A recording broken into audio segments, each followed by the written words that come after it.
This bird once attacked a living sheep.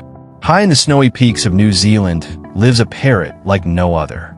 The Kia, the world's only alpine parrot, built to survive the cold and create chaos.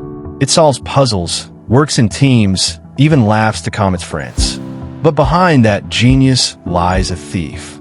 Stealing wallets, tearing tents, ripping car wipers, all just for fun. Long ago, farmers hunted them, claiming these birds fed on sheep fat.